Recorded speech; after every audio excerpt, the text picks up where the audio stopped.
Welcome to OSG news. ముందుగా బులెటిన్లోని headlines. సినీ నటుడు మోహన్ బాబు కుటుంబంలో తీవ్ర వివాదం తలెత్తాయి. మోహన్ బాబు, మనోజ్ ఒకరి మీద ఒకరు పోలీసులకు ఫిర్యాదు చేసే వరకు వివాదం వెళ్లింది. మరమ్మతులకు 20,000 ఇస్తామన్న మత్స్యకారులు అంగీకరించడం లేదు. AP tourism deputy manager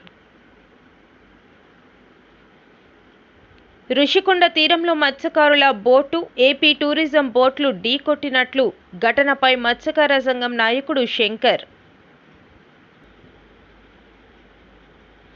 central జైల్లో మరణాలపై మెజిస్ట్రియల్ విచారణ జరపాలి, విదేశం డిమాండ్. సైకో జగన్ ముఠా బారిన పడి భూములు కోల్పోయిన వారికి అండగా నిలుస్తున్న రెవెన్యూ సదస్సులు, టీడీపీ మహిళా నేత.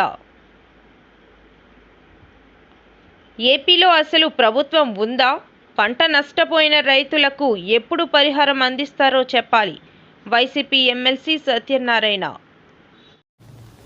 సినీ నటుడు మోహన్ బాబు కుటుంబంలో తీవ్రతలెత్తాయి. మోహన్ బాబు, మనోజ్ ఒకరి మీద ఒకరు పోలీసులకు ఫిర్యాదు చేసే వరకు వివాదం వెళ్లింది. గుర్తు తెలియని వ్యక్తులు తమపై దాడి చేశారని, తనకు తన భార్యకు ప్రాణహాని ఉందని పహడి షరీఫ్ పోలీస్ స్టేషన్లో మంచు మనోజ్ సోమవారం ఫిర్యాదు చేశారు. అందరికీ నమస్కారం. నేను ఆస్తి కోసమో డబ్బు కోసమో ఈ పోరాటం చేయట్లేదు. ఎందుకంటే ఇది పోరాటం కూడా కాదు, ఇది ఆత్మగౌరవానికి సంబంధించింది, నా భార్య పిల్లల సేఫ్టీకి సంబంధించింది. ఇది నాతో ఒక మగాడిగా నాతో డైరెక్ట్గా వచ్చి నాతో ఏం చేసినా పర్వాలేదు. నా భార్య పేరు ఇంక్లూడ్ చేయడం, నన్ను తొక్కేదానికి నా 7 నెలల పాపని ఇంక్లూడ్ చేయడం, నా బిడ్డల ఇంట్లో ఉండగానే అలా బిహేవ్ చేయడం కరెక్ట్ కాదు.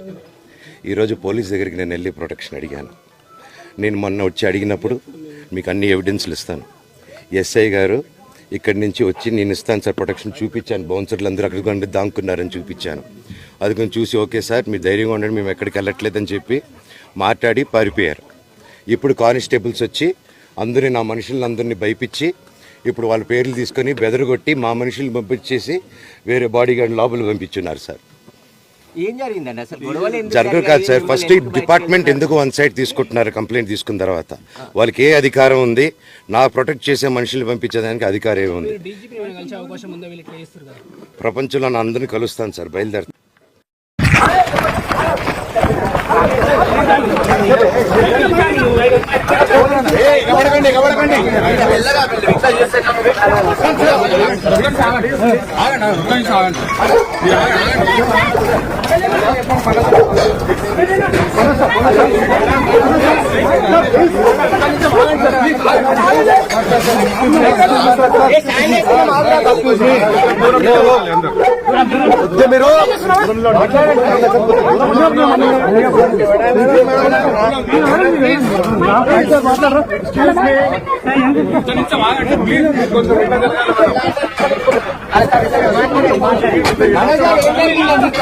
చెప్పండి,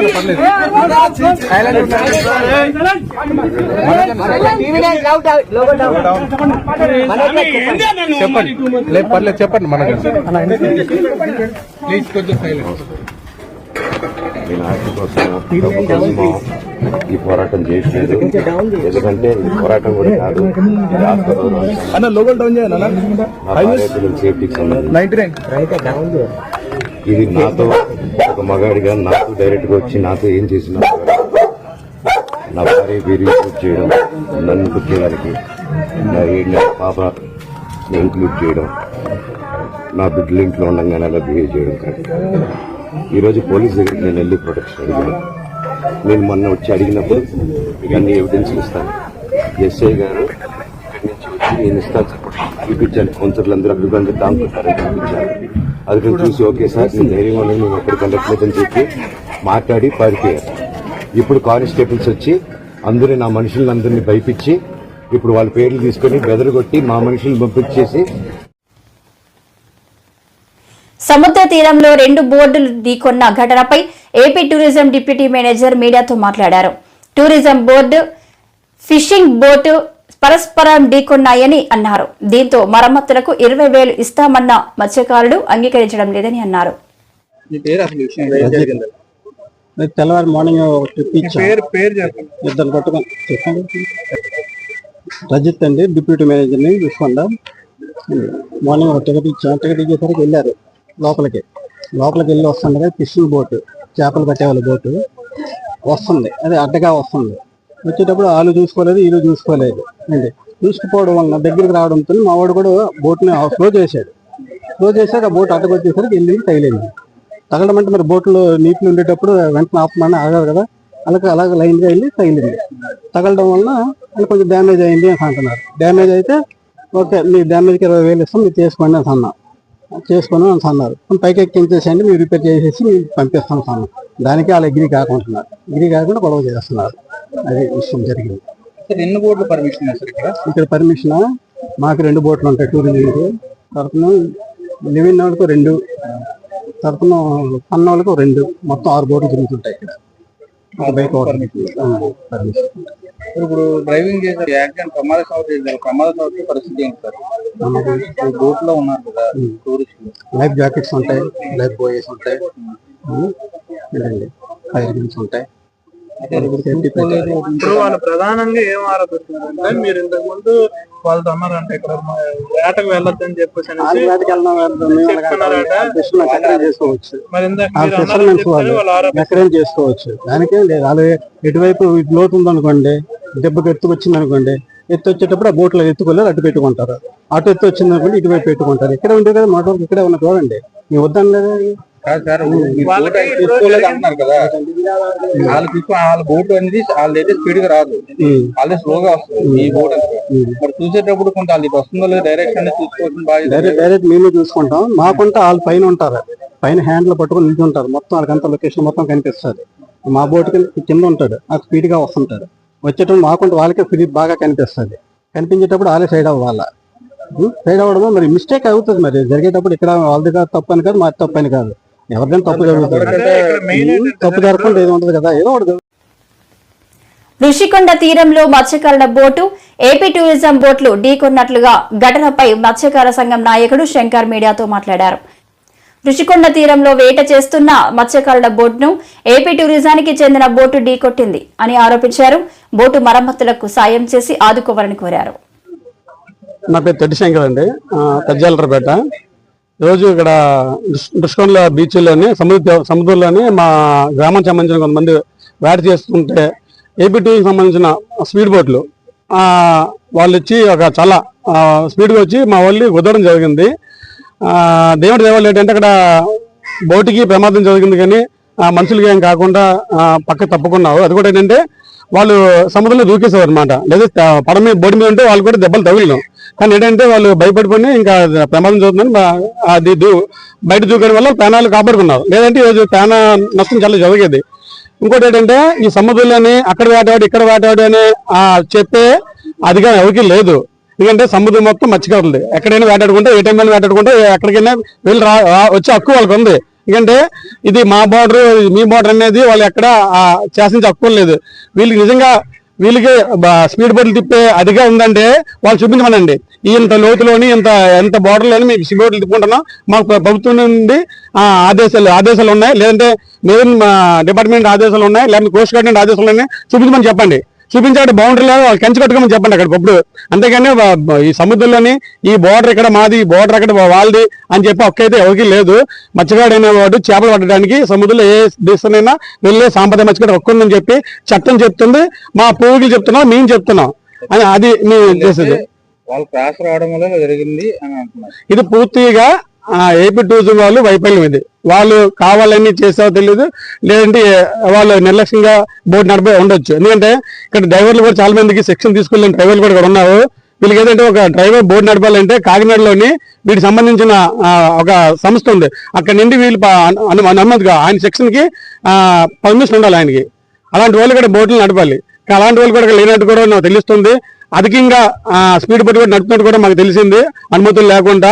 లేదంటే ఈ ప్రైవేటు కాంట్రాక్టర్లు టూరిజం అధికారులు కూడా ఇక్కడ ఏదో కుమ్మకే చదువుతుంటే మాకు అనుమానంగా ఉంది. దాని మీద కూడా మేము ఎంక్వైరీ చేస్తాం. మేము అలాంటిది ఏమైనా తేలితే కానీ ఎవరిని ఇక్కడ వదిలిపెట్టేది లేదు. మత్స్యకారులు ఇప్పటికైనా ఎక్కడైనా అడ్డు చెప్తే మాత్రం వాళ్ళకి తగిన మూల్యం చెల్లించుకోవడం తప్పదని చెప్పి ఈ విధంగా మేము వార్నింగ్ ఇస్తున్నాం. విశాఖ సెంట్రల్ జైల్లో జూలై 30న జరిగిన దళిత యువకుడు ఉప్పాడ గౌరీశంకర్ మరణంపై మెజిస్ట్రియల్ విచారణ జరపాలని విదసం ఐక్య వేదిక రాష్ట్ర సమితి convener doctor Busi Venkatarao demand చేశారు. జూలై 30వ తేదీన విశాఖపట్నం సెంట్రల్ జైలులో ఒక అసహజ మరణం జరిగింది. అది జైలు అధికారులు, అదిలో పోలీసు వారు ఇది ఆత్మహత్య అని చెబుతూ ఉన్నారు.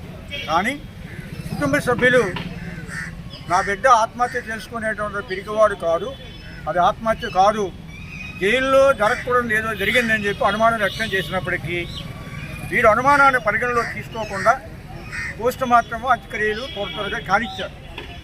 ఇవాళ జైల్లో ఉన్నటువంటి అకృత్యాలు ఒక్కొక్కటి బయటకు వస్తూ ఉన్నాయి. జైల్లోకి నేరుగా గంజా ప్యాకెట్లు జైలు సిబ్బంది ద్వారా వెళ్తూ పట్టుబడిపోయారు. మా అనుమానం ఏంటంటే ఇలాంటి గంజాయి లోపలికి అధికారికంగా వెళ్తూ లోపల గంజాయి పంపకంలో తొందరలాటలు జరిగి ఆ జరిగే ఘర్షణలో మావాడిని ఎవరో మర్డర్ చేసి ఉండొచ్చు కదా అనేది మా అనుమానం. కాబట్టి సహజంగా ఇలాంటి అసహజ మరణాలు జరిగేటప్పుడు వితిన్ 2 monthsలో జ్యుడిషియల్ ఆర్ మెజిస్టీరియల్ ఎంక్వైరీ జరపడం ప్రభుత్వ బాధ్యత. కానీ ఈ కేసులో గౌరీశంకర్ కేసులో ఇంతవరకు 6 నెలలు అయినా జ్యుడిషియల్ ఎంక్వైరీ కానీ మెజిస్టీరియల్ ఎంక్వైరీ కానీ జరగలేదు. ఈ విషయాన్ని బాధితుడు చనిపోయినటువంటి గౌరీశంకర్ తల్లి బాధితురాలు నరసయ్యమ్మ గారు ఇవాళ కలెక్టర్ గారిని కలిసి, అయ్యా మా బాధను ఆ రోజు అధికారులు పట్టించుకోలేదు, ఎంతకాలం ఎదురు చూసాం, ఇప్పుడైనా మా బాధను పట్టించుకోండి అని చెప్పి ఇవాళ కలెక్టర్ గారిని నివేదించడం కోసం వచ్చారు. కలెక్టర్ గారు దీని మీద సానుకూలంగా స్పందించి ఇప్పటికే ఎంక్వైరీ వేసి ఉండాలి కదా, ఓకే వేసే ప్రయత్నం చేస్తామని చెప్పారు. రెండవది అధికారులు చెప్పినట్టుగా ప్యాంటు లాడతో వేసుకుంటే మనిషి చనిపోయే అవకాశం లేదని చెప్పి కలెక్టర్ గారు కూడా ఆశ్చర్యపోతూ ఉన్నారు. ఇది ఖచ్చితంగా మిస్టరీ హత్య, దీన్ని ఛేదించాలి, వెంటనే మెజిస్ట్రియల్ ఎంక్వైరీ జరపాలని చెప్పి ప్రభుత్వాన్ని విజ్ఞప్తి చేస్తూ ఉన్నాం. 2019లో జగన్ సైకో ముఠా గద్దెనెక్కగానే భూ బకాసురుల్లా ప్రజల భూముల పైన పడ్డారు. సైకో జగన్ ముఠా బారిన పడి భూములు కోల్పోయిన వారికి అండగా నిలుస్తున్న రెవెన్యూ సదస్సులు అని టీడీపీ మహిళా నేత అన్నారు. పెట్టిన వెంటనే దాదాపు మీ కష్టాలు ఏంటయ్యా చెప్పండి అని చెప్పి ప్రజల్ని అడిగిన దాని మీదట దాదాపు 1,74,000 అర్జీలు, వాళ్ళకి ఏయో బాధలు ఉన్నట్టుగా వాళ్ళ అర్జీలు ఇవ్వటం జరిగింది. అందులో దాదాపు 68,000 అర్జీలు ఈ ల్యాండ్స్ మీద, భూ కబ్జాల మీద, మా భూమిని కొట్టేశారనే దాని మీద 68,000 అర్జీలు వచ్చినాయి. ఏంటిది ఇది? ఎప్పుడూ లేదు, ఎప్పుడు ఆంధ్ర రాష్ట్ర చరిత్రలో చూడలేదు అని చెప్పి నారా చంద్రబాబు నాయుడు గారు ఒక నిర్ణయం తీసుకున్నారు. మొన్న నుంచి రెవెన్యూ సదస్సులు ఏర్పాటు చేయడం జరిగింది. ఈ రోజుకి 5వ రోజు. ఈ 5వ రోజుకి ఈ 68,000 అర్జీలే కాకుండా అదనంగా 1,102 గ్రామాల్లో రెవెన్యూ సదస్సు జరిగితే కేవలం 1,102 గ్రామాల్లో జరిగిన రెవెన్యూ సదస్సులకి దాదాపు 20,000 కంప్లైంట్స్ రావడం జరిగింది. వైసీపీ పార్టీకి ఏ మాత్రమైన జవాబుదారీతనం దీని మీద ఉందా అని చెప్పి ఈ సందర్భంగా నేను అడుగుతా ఉన్నా. 2019లో గద్దెనెక్కగానే వీళ్ళు చేసిన మొట్టమొదటి పని భూ ఆక్రమణలు. బకాసుర్లాగా తిని అవతల పారేశారు. ప్రజల్ని అమాయకుల్ని చేసి కొట్టి తిట్టి గన్నులు చూపించి కత్తులు చూపించి వాళ్ళ పేరు మీద రాయించేసుకున్నారు.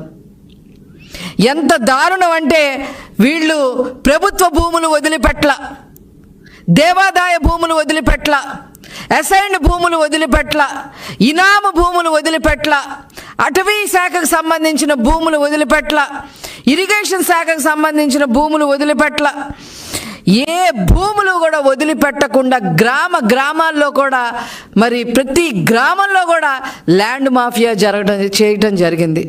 ఈ ల్యాండ్ మాఫియాకి హెడ్ జగన్మోహన్ రెడ్డి అయితే సమన్వయకర్తలు ఉత్తరాంధ్రకి సంబంధించి ఎస్వి సుబ్బారెడ్డి, విజయసాయి రెడ్డి, రాయలసీమకు సంబంధించి పెద్దిరెడ్డి రామచంద్రారెడ్డి, మిథున్ రెడ్డి. ఇక్కడ మొత్తం సమన్వయకర్తగా ఇక్కడ అమరావతి కోస్తా జిల్లాలో ఈ సమన్వయకర్త, ఈ ల్యాండ్ మాఫియా సమన్వయకర్త ఎవరు అంటే సజ్జల రామకృష్ణారెడ్డి. వీళ్ళ ఆధీనంలో ఈ ప్రాంతాలందరినీ ఉంచుకొని ల్యాండ్ మాఫియాకి తెగబడ్డారు. వీళ్ళకి అదనంగా మంత్రులందరూ పరిపాలన చేయాల్సింది పోయి వాళ్ళకి ఇచ్చిన శాఖల్లో మరి నాలెడ్జ్ ఎక్వైర్ చేసుకొని ప్రజలకి తోడ్పాటు చేయాల్సింది పోయి మంత్రులందరూ కూడా భూ కబ్జాలు చేయటం జరిగింది. ఎంత దారుణం అంటే కాకినాడ పోర్టుతో సహా కబ్జా చేసి 4,000 ఎకరాలు 12 కోట్లకి రాయించేసుకొని మరి భూ కబ్జా చేసే. ఏపీలో అసలు ప్రభుత్వం ఉందా? పంట నష్టపోయిన రైతులకు ఎప్పుడు పరిహారం అందిస్తారో చెప్పాలని వైసీపీ ఎమ్మెల్సీ సత్యనారాయణ ప్రశ్నించారు. కాకినాడలో వైఎస్ఆర్సీపీ సమీక్ష సమావేశం నిర్వహించారు. ఈ మేరకు ఆయన మీడియాతో మాట్లాడారు. దాంతోపాటు ఏదైతే ఎన్నికల ముందు మరి కూటమి ప్రభుత్వం రైతులకి వారు చెప్పిన మాట ఉందో, రైతులకు వచ్చా మరి ఆసరాగా మేము 20,000 రూపాయలు మేము మనందరికీ చేతికి ఇస్తామని చెప్పారు. ఆ దాన్ని ఇప్పుడు 6 నెలలు అయినప్పటికీ కూడా ఏ ఒక్కరికి దాని మీద క్లారిటీ ఇవ్వకుండా, బడ్జెట్లో దానికి వచ్చి కేటాయింపులు లేకుండా, దానికోసం ఇది మాట వలస కూడా చెప్పకుండా ఇప్పటికే ఒక పంట అయిపోయింది, రెండో పంట వేసుకునే స్థితికి వచ్చింది. వాళ్ళకి వచ్చి రుణాలు తీసుకొని అప్పుల పాలు అయిపోతున్నారు. పంటకి వచ్చి గిట్టుబాటు ధర ఇవ్వట్లేదు. ఈ నేపథ్యంలో వాళ్ళకి ఎప్పుడు ఇస్తారు? 20,000 రూపాయలు ఇప్పుడు లోపల వాళ్ళకి అందిస్తారు. దానికి క్లారిటీ ఇవ్వాలి, దానికి డేట్ని చెప్పాలి. దాన్ని ప్రభుత్వం మీద ఒత్తిడి తీసుకురావడానికి దాని మీద కూడా మరి కలెక్టర్ గారికి రికమెండేషన్ ఇవ్వాలని పార్టీ నిర్ణయించింది. వీటన్నిటితో పాటు గత 5 సంవత్సరాలు వైసీపీ పార్టీ ప్రభుత్వం ఉన్నప్పుడు జగన్మోహన్ రెడ్డి నాయకత్వంలో రైతులకు ఇచ్చే పంట ఇన్సూరెన్స్ మేము వచ్చి ఉచితంగా రైతు తరపు వచ్చి ప్రభుత్వమే కట్టింది. దాంతోపాటు ఇది చేసాం, ఏది క్రాప్ ఇన్సూరెన్స్ చేసాం. ఏ కలామిటీ వచ్చినా సరే రైతుకు వచ్చి డైరెక్ట్గా వెంటనే ఆ సీజన్ మారకముందే వాళ్ళకి వచ్చి ఇన్సూరెన్స్ని లేకపోతే ఎక్స్ట్రేస్ అని ఇచ్చే నేపథ్యం. కానీ ఇప్పుడు కాదు, ఇప్పుడు రైతే కట్టుకోమని చెప్తున్నారు. రైతుకు వచ్చి వాళ్ళకి ఇస్తున్న మదుపుకి ఇస్తున్న పెట్టుబడి సాయం ఇవ్వట్లేదు, దాంతోపాటు గిట్టుబాటు ధర ఇవ్వట్లేదు. మళ్ళీ పైపెచ్చు ఇన్సూరెన్స్ కూడా వారి మీద భారం తీసుకొస్తున్నారు. కాబట్టి ఆ విధానాన్ని మార్చి ఉచితంగా ఇన్సూరెన్స్ని ప్రభుత్వమే చేపట్టాలని దాని మీద కూడా కలెక్టర్కి వచ్చి 13వ తారీఖు నాడు మరి మనందరం కలిసి వెళ్ళి జిల్లాలో ఉన్న కాకినాడ జిల్లాలో, అలాగే అమలాపురం జిల్లాలో, అలాగే రాజమండ్రి జిల్లాలో ఉన్న అందరూ పెద్దలు, కార్యకర్తలు, రైతులు అందరూ కలిసి కలెక్టర్కి వచ్చి వినతిపత్రం ఇవ్వాలని మరి నిర్ణయించాం. దానికోసం ఈ సమావేశం ఏర్పాటు చేశాం. వీటితో పాటు 27వ తారీఖు నాడు, ఈ నెల 27వ తేదీన ఎన్నికల ముందు వచ్చి కరెంటు ఛార్జీలు మేము పెంచాం, నాణ్యమైన కరెంటు ఇస్తాము, 1 పైసా భారం పడనేయము, ఇంకా అవసరమైతే తగ్గిస్తామని చెప్పి మరి మోసపూరితమైన మాటలు చెప్పారు తెలుగుదేశం పార్టీ పెద్దలు. ఆ తెలుగుదేశం పార్టీతో పాటు కూటమి పెద్దలందరూ కూడా ఇవాళ ట్రోప్ ఛార్జీలని సుమారు 15,800 కోట్ల రూపాయలని మరి వినియోగదారుడి మీద, చిన్న వినియోగదారుడు పెద్ద వినియోగదారుడు లేదు, అందరి మీద ఈ నెల నుంచి ₹1.20 అత్యధికంగా వారికి ప్రతి ఒక్కరి మీద 1 యూనిట్కి ₹1.20 చొప్పున వాళ్ళ మీద వచ్చి భారం మోపిన పరిస్థితి. ఇది చాలా అన్యాయం. ఇది మా వినియోగదారులు అందరూ చాలా ఇబ్బంది పడుతున్నారు. దీన్ని రోల్ బ్యాక్ చేసుకోవాలి. ఏదైతే ఈ 15,800 కోట్ల రూపాయలు ఉందో ఇది ప్రభుత్వమే డిస్కామ్లకు చెల్లించాలి, ప్రభుత్వం ఈ భారాన్ని మొయ్యాలి, ఇది తీసుకోవాలి అని ప్రభుత్వం మీద ఒత్తిడి తీసుకురావడానికి దీనికి కూడా మరి కలెక్టర్ గారికి రికమెండేషన్ వినియోగదారులు అందరితో కలిసి వెళ్ళి 27వ తారీఖు ఇవ్వాలని నిర్ణయించుకున్నాం. దాంతోపాటు జనవరి 3వ తారీఖు నాడు, జనవరి 3వ తేదీ నాడు వైసీపీ ప్రభుత్వం ఉన్నప్పుడు 1 క్వార్టర్ కానీ పూర్తయితే చదువుకున్న విద్యార్థుల తాలూకా ఫీజు రింబర్స్మెంట్ ఇచ్చేది. వెంటనే రెండో క్వార్టర్ వచ్చిన లోపల ఆ క్వార్టర్ తాలూకా డబ్బులు రిలీజ్ చేసేవారు. కానీ ఇప్పుడు 3 త్రైమాసికాలు అయిపోయాయి, అయినా సరే ఇవ్వట్లేదు. కళాశాలకు వెళ్తే వాళ్ళు ప్రైవేట్ యాజమాన్యాలన్నీ నువ్వు డబ్బు కడితేనే పరీక్ష కూర్చోబెడతావు, లేకపోతే టీసీలు ఇస్తామని చెప్పిన పరిస్థితి. కలెక్టర్లు వచ్చి మీటింగ్ పెట్టి పాప యాజమాన్యాలు వచ్చి వాళ్ళ మీద ఒత్తిడి తీసుకొస్తున్నారు. కొన్ని యాజమాన్యాలు వచ్చి వింటున్నాయి, కొన్ని యాజమాన్యాలు వినట్లేదు, ఇబ్బంది పడుతున్నారు. ప్రజలు వచ్చి విద్యార్థులు వచ్చి బాధపడుతున్నారు. కాబట్టి 3వ తేదీ లోపల ఈ ఫీజు రింబర్స్మెంట్ విద్యార్థులకి చెల్లించాలి, చెల్లించి తీరాలి. లేకపోతే